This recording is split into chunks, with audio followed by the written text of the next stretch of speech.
এক ভাই আমার কাছ থেকে জানতে চেয়েছেন, বেতের নামাজে দোয়া কুনুত যদি আমরা না পড়ি তাহলে কি কোনো সমস্যা আছে? ভাই সুন্দর একটা প্রশ্ন করেছেন এবং অনেক গুরুত্বপূর্ণ এটা একটা প্রশ্ন। দোয়ায়ে কুনুত সালাতুল বেতেরের একটা বিষয় হচ্ছে সুন্নত। রাসূলুল্লাহ সাল্লাল্লাহু আলাইহি ওয়াসাল্লাম বেতের নামাজে দোয়া কুনুত পড়তেন। সারা বছর পড়তেন নাকি মাঝে মাঝে পড়তেন?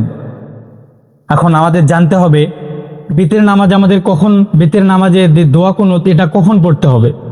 আসলে এই ব্যাপারে কোনো সুস্পষ্ট কোনো রেওয়াত নেই, তবে ফুকাহাদের মধ্যে মতভেদ রয়েছে দোয়া কুনুত না পড়লে কি হবে আর দোয়া কুনুত পড়লে কি হবে।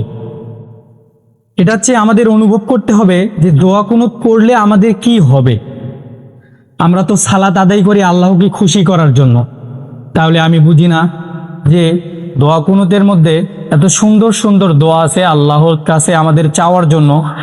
আমরা তো আল্লাহর কাছে নামাজে দাঁড়াই চাওয়ার জন্য, তো আমরা তাহলে নামাজের মাধ্যমে চাবো না তো কিভাবে চাবো? আল্লাহ রাব্বুল আলামিন আমাদের চাওয়ার সুযোগ দিয়েছেন, আমরা এই চাওয়ার সুযোগ কেন হাতছাড়া করব? তাই আমাদের প্রিয় দোয়াগুলো আল্লাহর কাছে দোয়া কুনুতের মাধ্যমে বলার চেষ্টা করব ইনশাআল্লাহ। হাদিস শরীফে এসেছে আর দোয়া ও হুয়াল ইবাদা, দোয়াই হচ্ছে ইবাদত। তো আমরা দোয়ার মাধ্যমে আল্লাহর কাছ থেকে ক্ষমা প্রার্থনা করব, এটাই হচ্ছে আমাদের একটা সুন্নত পদ্ধতি।